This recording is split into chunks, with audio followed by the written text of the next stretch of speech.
पहले देखते हैं हार्ट क्या है। ये देखिए मैं ड्रॉ करता हूं, ये कौन है, हम और आप। ये है हमारा पूरा बॉडी और ये देखिए हार्ट है, यहाँ पे हार्ट होता है। कितना बड़ा हार्ट का साइज होता है, करीब करीब 300 ग्राम वजन होता है इसका। एक समझ लीजिए एक एप्पल के जितना हार्ट होता है। ये पंप करता रहता है और ये जब पंप करता है तो यहाँ से ब्लड पूरे शरीर को जाता है। मैं हार्ट को थोड़ा बड़ा करके दिखाता हूँ। ये जो हार्ट है ये 70 बार हर मिनट में पंप करती है। 1 घंटे में 4300 बार और 24 घंटे में करीब 1 लाख बार पंप करती है। और हर बार ये जब पंप करती है इससे ब्लड निकलती है और ब्लड पूरे बॉडी को जाती है। बॉडी के हर पार्ट को ब्लड मिल जाता है। देखते हैं हार्ट को थोड़ा बड़ा करके दिखाता हूं। देखिए आप, ये देखिए ये हार्ट है बड़ा करके। और हार्ट जब पंप करती है तो इससे एक ट्यूब निकलती है जिसका नाम है एओर्टा।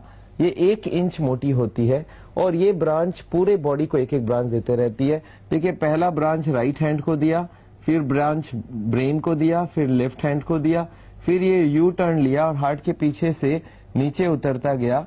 और अब देखिए इधर पेट में निकला, इधर लीवर को, इधर स्टोमक को और फिर इधर दोनों किडनीज को दिया, फिर इंटेस्टाइन्स को दिया और फिर अल्टीमेटली दोनों पैरों को दे दिया। मतलब एक बार हार्ट ने पंप किया, ब्लड पूरे बॉडी को पहुंच गया। अब जब हार्ट पूरे बॉडी को ब्लड दे रहा है, ब्लड से बॉडी को क्या मिलता है, ऑक्सीजन।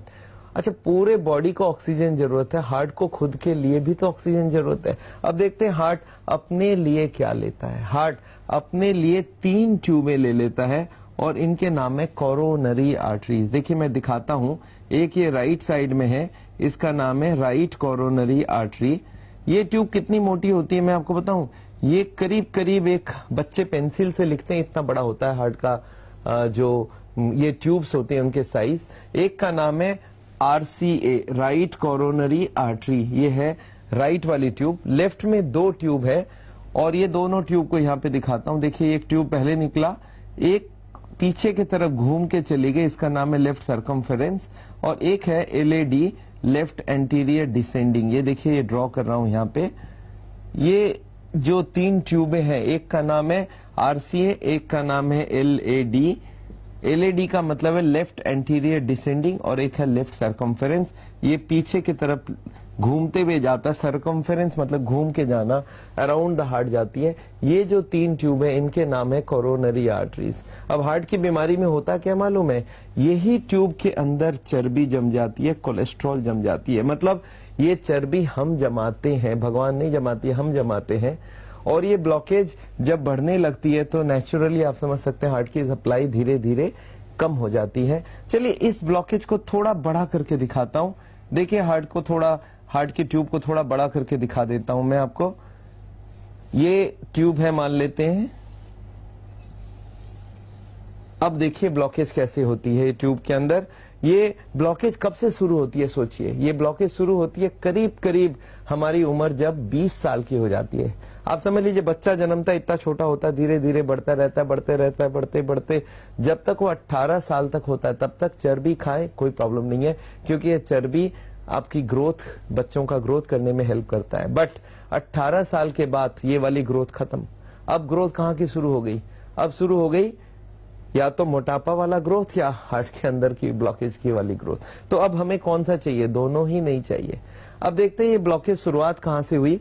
शुरुआत तो पहले 1% से ही होगा। देखिए ये छोटा सा ब्लॉक हुआ, थोड़ा सा ब्लॉक हुआ, 20 साल की उम्र है। अब धीरे धीरे ये ब्लॉकेज बढ़ता जाएगा। ये देखिए ब्लॉकेज और बढ़ गई, ये और थोड़ा ब्लॉकेज बढ़ गया। जैसे जैसे टाइम जाता गया ब्लॉकेज बढ़ती गई। अब देखिए 50% ब्लॉकेज हो चुकी है। अच्छा, मरीज को पता ही नहीं ये ब्लॉकेज बढ़ता जा रहा है, क्योंकि 50 में उसके पास अभी 50 खुली है, कोई दिक्कत नहीं है। धीरे धीरे और ये ब्लॉकेज बढ़ी। अब देखिए 60-70% ब्लॉक हो गया, अभी भी मरीज को मालूम नहीं। ये अब 80% जब ब्लॉक हो जाती है तब मरीज को पता चलता है वो हार्ट का पेशेंट हो चुका है। क्यों? 80 के बाद मरीज को तकलीफ हो जाती है। आप सोच के देखिए 80 के बाद क्यों, क्योंकि 80 के बाद जो 20 रह जाती है, 20 रह जाती है, वो हार्ट के लिए काफी होता है। आप सोचिए हमारी हार्ट की जरूरत क्या होती है। एक आदमी बैठा है, उसकी हार्ट की जरूरत सबसे कम है, क्योंकि हार्ट की स्पीड बहुत कम है। उसको जरूरत है 10%। अगर वो चलना चाहे तो उसको 20% जरूरत है। और एक आदमी चल रहा है, घूम रहा है, गाड़ी चला रहा है, सीढ़ियां चढ़ रहा है, तो उसका 20% से काम निकल जाता है। तो एक बात सोच लीजिए, जो घूम फिर रहा है उसको कोई तकलीफ नहीं है, 80 ब्लॉक है, उसको पता ही नहीं वो हार्ट का पेशेंट है। मतलब कोई आदमी अगर चल फिर सकता है, इसका मतलब उसके पास 20% तो पक्का ही खुला हुआ है। तो 80 ब्लॉकेज तक पेशेंट हमारे पास यूजुअली नहीं आता है।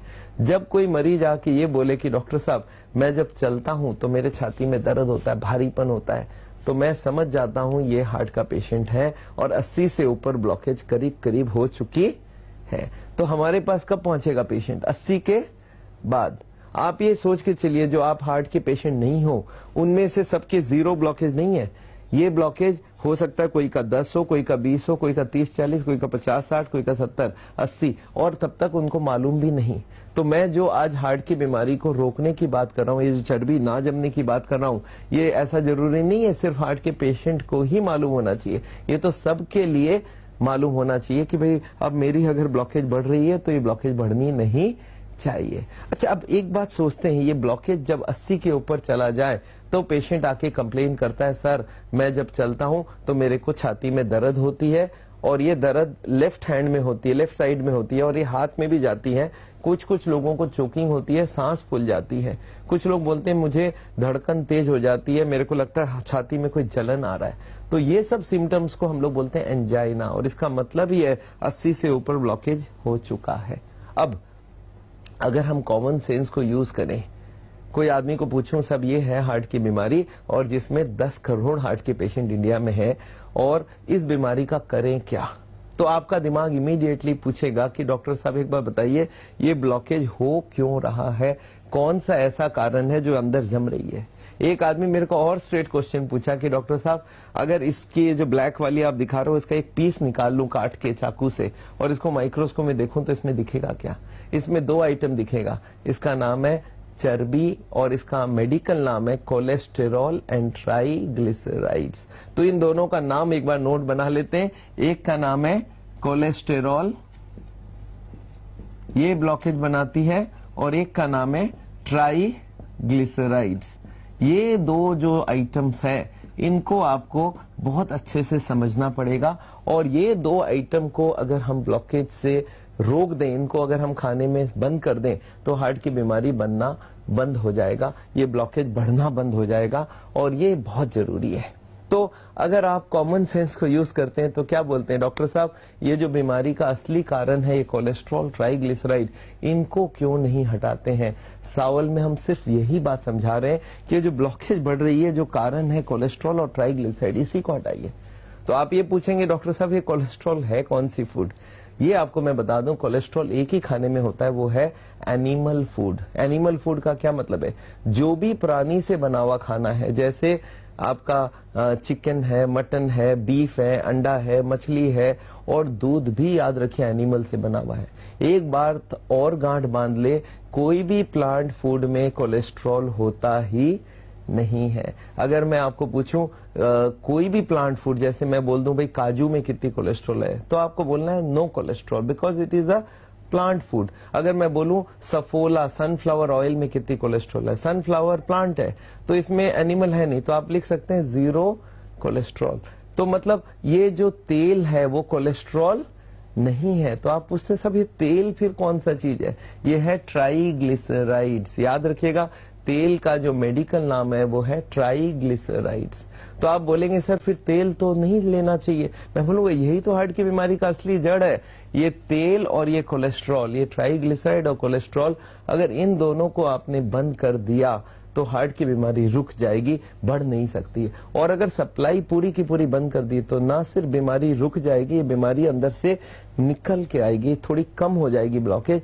और यही हम आपसे चाहते हैं कि ब्लॉकेज बढ़ाना बंद करो। अगर तेल की बात करते हैं तो लोग मुझे पूछते हैं सर ये तेल जम क्यों रहा है? मैं आपको बताता हूं, आप खाने में किचन में जब खाने में तेल यूज करते हैं, आप एक काम कीजिए, शाम को किचन में जाइए और जहां खाना बना है गैस की चूल्हा जो है उसके बगल वाले टाइल में हाथ लगा के देखिए हाथ में क्या जम रहा है। आप देखेंगे हाथ में कुछ गीला गीला सा कोई ग्रीजी आइटम जम रहा है, वो क्या है? तेल है। अच्छा, लेडीज लोग उसको साबुन लगा लगा के शाम को साफ करती है। अच्छा, एक लेडी को मैंने बोला 1 महीने तक साफ नहीं करने दूंगा। आप सोच सकते हैं क्या होने वाला है? वो तेल का लेयर बाय लेयर जमता रहेगा। अच्छा सोचिए, यही तेल का लेयर हस्बैंड के हार्ट के अंदर जमा दे तो कैसा रहेगा। हस्बैंड भी क्यों, परिवार के सारे लोगों के हार्ट में जमा करते हैं। और यही आजकल हो रहा है, वो जो तेल आप खाने में इस्तेमाल कर रहे हैं वही तेल हार्ट के अंदर जमता जा रहा है, ब्लॉकेज बनता जा रहा है। और यही मेन प्रॉब्लम है हार्ट की बीमारी का, कि ये दो आइटम को हमें पहचान करना बहुत जरूरी है। पर अनफॉर्चुनेटली हमारे जो हार्ट के हॉस्पिटल है, जो कार्डियोलॉजिस्ट हैं, उनको इन दोनों से कोई मतलब नहीं हो। बोलते हैं भाई देखो आप ब्लॉकेज बढ़ाओ, हमें कोई प्रॉब्लम नहीं, हम इनकी बात ही नहीं करेंगे। जब आपकी ब्लॉकेज बढ़ जाए तब हम बाईपास सर्जरी कर देंगे, तब हम एंजियो प्लास्टिक कर देंगे।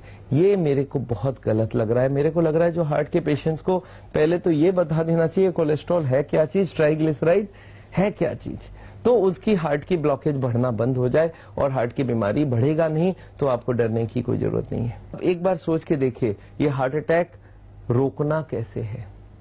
एक आदमी को मैं कभी कभी पूछ लेता हूँ, एक नोट की गड्डी है और उसमें रबर बैंड लगा है, मैं नोट घुसाए जा रहा हूँ, तो रबर बैंड का क्या होगा, खींचता जाएगा, रबर बैंड एक दिन बस्ट हो जाएगा। अगर मैं बोलूं कि रबर बैंड ना बस्ट हो, उसके लिए क्या करना है, तो आपके पास इमीडिएटली आता है कि डॉक्टर साहब फिर नोट घुसाना बंद करो। मतलब अगर इसके अंदर मैं और कुछ कोलेस्ट्रॉल और फैट ना घुसाऊं तो फटने का चांस नहीं है। मैं एक स्टेप और आगे जाता हूं, कुछ नोट निकाल लेते हैं।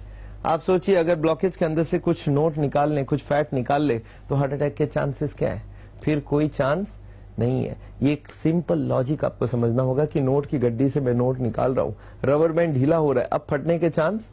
और यही मैं हजारों लोगों को सिखा रहा हूं कि अगर आपकी ब्लॉकेज 70 है, 80 है, 90 है और अभी तक हार्ट अटैक नहीं हुआ है, और अगर आपने ये कोलेस्ट्रॉल ट्राइग्लिसराइड को एकदम खत्म कर दिया और इसके अंदर से सप्लाई, बॉडी को सप्लाई बंद कर दिया कोलेस्ट्रॉल ट्राइग्लिसराइड का, तो बॉडी क्या करेगा, अंदर से जो कोलेस्ट्रॉल ट्राइग्लिसराइड है उसको निकाल लेगा। और अगर वो निकाल लेगा तो रबर बैंड ढीला हो गया, हार्ट अटैक के कोई चांस नहीं है। इसके लिए क्या करना होगा कि खाने में तेल एक बूंद भी नहीं देना है।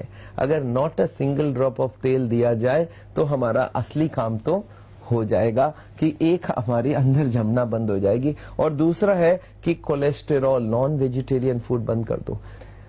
अमेरिका के प्रेसिडेंट है क्लिंटन, मुझे याद है 2004 में उनकी बाईपास सर्जरी हुई और मेरे पास लोग आके बोले सर देखिए क्लिंटन ने बाईपास सर्जरी किया, नई ट्यूब लग गई।